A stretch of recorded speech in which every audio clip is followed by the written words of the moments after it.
Radio-imo.fr, l'information immobilière.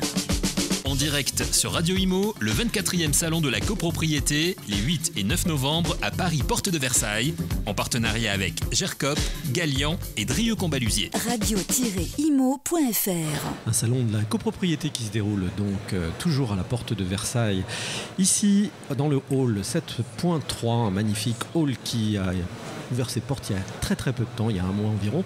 Et donc on est ravis, mon cher Gilles, de recevoir maintenant nos invités, puisqu'on va sortir de la porte de Versailles, on va traverser un peu l'Atlantique et on va aller voir ce qui se passe aussi de l'autre côté chez nos cousins dans l'Amérique. Je vous laisse nous en dire un peu plus. Tout à fait, Olivier. Donc c'est avec grand plaisir que nous recevons maintenant Maître Yves Jolicoeur, avocat émérite au barreau de Montréal. Bonjour Maître. Bonjour. Nous recevons également Maître Olivier Brane, avocat honoraire. Vous êtes tous les deux spécialistes, grands spécialistes de la copropriété en France et donc au Québec. C'est très intéressant. On va parler droit. Là, on va parler droit. On va parler un peu loi 65 et surtout on va parler de ce qui se fait dans les autres pays, puisque la copropriété heureusement n'existe pas qu'en France. On est très focalisé sur la loi du 10 juillet 65 qui est un peu en cours de réécriture et c'est très intéressant de savoir ce qui se fait à l'extérieur et on va parler de ça et avec vous maître Yves Jolicoeur, ce qui se fait au Québec. Quel est votre constat et quels sont vos travaux? Écoutez, la copropriété est née en 69 au Québec, elle a été copiée en grande partie sur la loi de 65, donc on est proche, on est des cousins, mais également en termes législatifs. Mais on a une approche beaucoup plus nord-américaine, beaucoup plus basée sur une approche américaine de responsabiliser des acteurs avec une assemblée de copropriétaires avec peu de pouvoir, mais un conseil d'administration composé de copropriétaires, administrateurs qui, eux autres, détiennent les pouvoirs pour assurer la pérennité du bâtiment. Donc, un régime similaire, mais une approche totalement différente sur l'imputabilité des acteurs. Le conseil d'administration chez vous, c'est l'équivalent du conseil syndical chez nous? Oui, mais avec des pouvoirs. C'est-à-dire que l'Assemblée ne décide pas du budget. C'est le conseil d'administration qui décide du budget. C'est le conseil d'administration qui décide des travaux. Dans une optique, somme toute, d'assurer la mission première d'un syndicat de propriétaires, c'est-à-dire la conservation et la pérennité du bâtiment. Nous, on a choisi, et c'est l'Amérique, c'est pas juste le Québec, c'est l'Amérique au complet, a choisi de donner des pouvoirs, mais également de rendre responsables ces acteurs qui ont une mission première, c'est-à-dire s'assurer de la qualité du bâti, mais s'assurer également de la valeur patrimoniale de l'ensemble des copropriétaires. Alors, Maître Olivier Brane, quel est l'objectif de ces échanges internationaux? Alors, c'est très intéressant parce que malheureusement, il y a un absent aujourd'hui qui est la représentation de notre ami Jean-Pierre Lannoy, qui est belge, qui est donc syndic et expert judiciaire à Bruxelles. Et nous sommes en train, avec Maître Jolicoeur, donc Monsieur Jean-Pierre Lannoy, le belge, et moi-même, de sortir un ouvrage, probablement au premier semestre 2018, sur les copropriétés en difficulté. Ça va s'appeler Copropriétés en difficulté, constats et solutions, France, Québec, Belgique. Alors, si vous voulez, ce qu'on a fait, c'est essayer de regarder ce qui se fait de mieux finalement en gouvernance de la copropriété. Puis c'est la question que vous posiez. Qu'est-ce qui se passe avec le conseil syndical? Est-ce qu'il va devenir un conseil d'administration à la québécoise ou à l'américaine? Donc toutes ces questions-là sont posées dans cet ouvrage. Mais ça ne va pas être un catalogue, si vous voulez, de ce qui se fait par exemple en France sur les copros en difficulté. Ça, tout le monde sait ce que c'est. Et vous savez qu'en Belgique, il n'y en a pas et qu'au Québec, il n'y en a pas. Alors, donc on ne va pas s'amuser à refaire ce qui se passe en France, tout le monde le sait, bien sûr que l'ouvrage le dira, mais ce qui nous intéresse surtout, c'est de voir ce qu'on peut faire en prévention pour éviter ce qu'on appelle le glissement d'une copro classique vers la copro en pré-difficulté ou en difficulté. Et là, c'est là où on va peut-être être un peu originaux, parce qu'on est allé chercher dans les 3 pays ce qui pourrait se faire de mieux.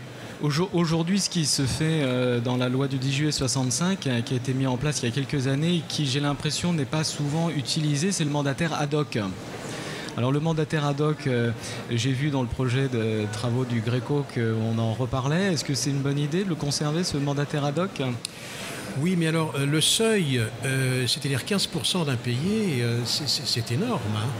Il me semble avoir entendu, peut-être vous allez me le confirmer, que les copropriétés en France, en fait, elles sont en impayé à hauteur de 12% en moyenne du budget.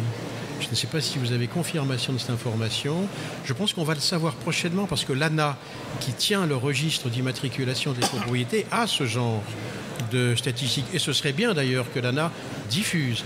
Alors si c'est ça, vous savez, le seuil à 15% qui déclenche en principe, ce qui n'est d'ailleurs entre nous rarement fait, qui déclenche le mandataire ad hoc avec une certaine lourdeur, bon, on peut peut-être s'interroger, peut-être à essayer de remonter quand même un minimum ce montant-là. Mais regardez, au Québec, ils n'ont pas ce système-là du tout, parce qu'ils font de la prévention. C'est ça qui est intéressant avec Maître Jolicoeur dans ce qui se passe au Québec, n'est-ce pas, Yves? On a depuis 1994 une disposition dans le Code civil qui oblige, dans le fond, à établir un fonds de travaux, ce que vous appelez aujourd'hui le fonds de travaux, nous, on appelle le fonds de prévoyance, et qui crée l'obligation pour les membres du conseil d'administration d'évaluer en amont les besoins financiers futurs d'un bâtiment. Alors, on sait aujourd'hui qu'avec la science du bâtiment, tout peut s'évaluer de façon perspective sur une période de 30 ans. On a de plus en plus de logiciels qui nous le permettent. Le souci qu'on a au Québec, c'est qu'on a créé une mesure législative relativement performante, c'est-à-dire en créant cette obligation pour les administrateurs, mais qui n'avait pas, somme toute, les logiciels ou, dans le fond, la formation utile pour faire cette appréciation des besoins financiers futurs. Donc, 94, aujourd'hui, entre 94 et 2017, on a maintenant des copropriétés où la capitalisation se fait à coût de 35 du coût des charges. On est loin du 5 à la française. Et c'est évident que le 5 annoncé dans la nouvelle législation française va être nettement insuffisant, voire peut-être même, ce qui est arrivé au Québec, un leurre en disant si vous mettez 5 dans le fonds de prévoyance, vous serez à l'abri de tout souci. L'Ontario, qui est la province adjacente au Québec, elle a été beaucoup plus rigoureuse en forçant les syndicats de copropriétaires en Ontario à faire des études de fonds de prévoyance, c'est-à-dire des études qui permettent, grâce à la présence d'experts, d'évaluer les besoins financiers futurs de la copropriété pour permettre un certain lissage, finalement, de permettre aux diverses générations de copropriétaires de contribuer à la juste valeur à l'état de l'électricité. Les outils, les logiciels sont existants. La volonté n'est pas toujours au rendez-vous parce que les gens, évidemment, sont tous pareils. Ils essaient de payer le moins de charges possible. Sauf qu'actuellement, sur le marché immobilier québécois, transactionnel, les agents immobiliers conseillent à leurs clients de voir, à vérifier si les fonds sont suffisants pour éviter des appels de charges particuliers. Donc, aujourd'hui, au Québec, l'insuffisance de fonds dans les fonds de prévoyance est un enjeu transactionnel, c'est-à-dire que des gens qui ne les jettent pas ou qui ne paieront pas le vrai prix parce qu'il y a une insuffisance de fonds. Donc, on a un changement de culture. On veut d'ailleurs, dans l'ouvrage que l'on fait actuellement, donner des outils d'évaluation pour que la bonne gestion, la bonne gouvernance des copropriétés soit considérée au point de vue transactionnel comme une plus-value. Souvent, lorsqu'on paye trop cher de charges communes, les gens disent « Ah, mais écoutez, on n'achèterait pas là parce que c'est trop cher, ainsi de suite. » Mais peut-être que dorénavant, dans le futur, en fait, c'est notre objectif comme auteur, c'est d'arriver à dire aux gens la juste mesure est une valeur ajoutée sur la valeur patrimoniale. Alors, nous, au Québec, ce que vous faites en France, c'est-à-dire de pomper des fonds publics dans des copropriétés en difficulté, ça serait socialement inacceptable. Les gens disaient au Québec, mais pourquoi devons-nous investir de l'argent de fonds publics alors que les besoins financiers dans le système de santé de la population vieillissante sont insuffisants pour faire face à la pression? Alors, la Belgique, c'est la même chose. M. Lanois, quand on a dit cette discussion, ça serait impensable à Bruxelles qu'il y ait des fonds publics. Et pourtant, la France est rendue là, peut-être à juste titre, mais comment peut-on casser cette mesure protectionniste de l'État de penser à la place d'adultes qui sont des copropriétaires et qui ont tous le degré d'intelligence d'assurer la pérennité de leur bâtiment. Alors on est tout à fait d'accord et on en revient au processus de décision, on en revient à la gouvernance. Pour vous, l'enjeu, c'est vraiment ça, la gouvernance, un conseil d'administration ou un conseil syndical ou un conseil de gestion, on l'appelle comme on veut, mais des propriétaires donc bénévoles, rappelons ce que c'est, et qui managent un peu l'immeuble. Aujourd'hui, de fait, moi je le vois dans les copropriétés que nous gérons, de fait, c'est un petit groupe toujours de copropriétaires, conseil syndical, qui s'occupent tout au long de l'année de l'immeuble, de la préparation de travaux avec le syndic. Et au final, donc l'enjeu, c'est ça, c'est donner vraiment plus de pouvoir à ces personnes-là pour que le processus de décision soit plus simple, plus souple, plus efficace. efficace. Ah oui, ça c'est absolument sûr. On le voit en Belgique et on le voit au Québec, donc ça devrait marcher aussi ici en France, parce qu'il faut fluidifier et puis il faut accélérer les décisions, parce que se réunir une fois par an dans l'Assemblée générale et essayer de décider avec toutes les tensions qu'on connaît dans les assemblées, c'est pas facile. Si vous donnez plus de pouvoir aux conseils syndicaux, ils vont pouvoir gérer plus efficacement, ça c'est une chose. Mais tout part en fait d'autre chose, c'est-à-dire de nouvelles techniques de management qui peuvent d'ailleurs être utilisées par les conseils syndicaux, mais alors toujours évidemment avec les syndics qui restent les chefs d'orchestre, c'est évident. Parce qu'il faudrait que ce soit comme aux États-Unis, c'est-à-dire qu'aux États-Unis, le syndic, qui s'appelle d'ailleurs un manager, est un expert. On va le chercher parce qu'il sait.